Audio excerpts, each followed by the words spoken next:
14 police స్టేషన్లు ఏం చేశారండి? పోలీస్ స్టేషన్లో ముద్దాయిగా ఉన్నటువంటి రావణ్ణి దాడి చేసి కొట్టాలి, చంపాలి అని ప్రయత్నం చేస్తే ఎక్కడికి వెళ్తుంది ఈ రాష్ట్రం? నువ్వు కూడా ఎక్కడికి వెళ్తుంది ఈ ప్రజాస్వామ్యం? ఎక్కడికి వెళ్తుంది అని అడుగుతా ఉన్నా. తెలీదురా, తెలిసినా చెప్పను. ఏం చేస్తావురా? ఈ ధర్మమేనా, న్యాయమేనా? ఇలాంటి సమయంలో మేము కూర్చోవాలి మా పార్టీ కాదని? న్యాయం ధర్మం అనే దాన్ని పూర్తిగా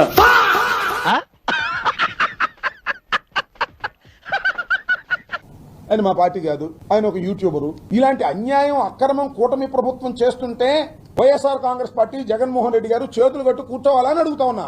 ఎలా సపోర్ట్ చేస్తారు మీరు? అతను ఏం అనలేదా, ఏం ఆగలేదా? అటువంటి ఎదవను కూడా మీరు సపోర్ట్ చేస్తున్నారంటే మీరెంత ఎదవలో పెద్దగా నేను చెప్పనవసరం. ఏంటి ఈ ఎదవలా మారేది? సార్ ఎదవల్ని ఎదవ అంటే ఏ ఎదవ భరించలేడు సార్. ఎదవలు అసలు భరించలేడు సార్. కొంతమంది ఎదవలు భరిస్తారు సార్.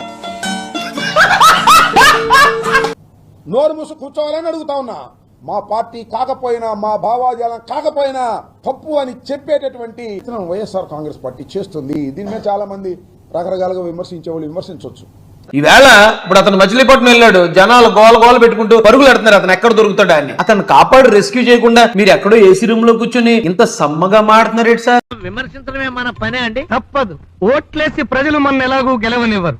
కనీసం 4 గోడల మధ్య కూర్చొని స్టేట్మెంట్లన్నా ఇవ్వకపోతే లెవెల్ పడిపోద్ది, గుర్తింపు ఉండదు. నేను కాదన్ను, కానీ వాస్తవాన్ని అర్థం చేసుకోండి. వచ్చాడమ్మా ఉచిత శేఖరుడు. బెయిల్ ఇచ్చేసింది కాబట్టి అసలు సెక్షన్ మార్చేద్దాం అన్నారు. ఏమి సెక్షన్ అది? దుంపదేగా. ఏం ఫీల్ ఉండదు మామయ్య. యుఏపిఏ అంట.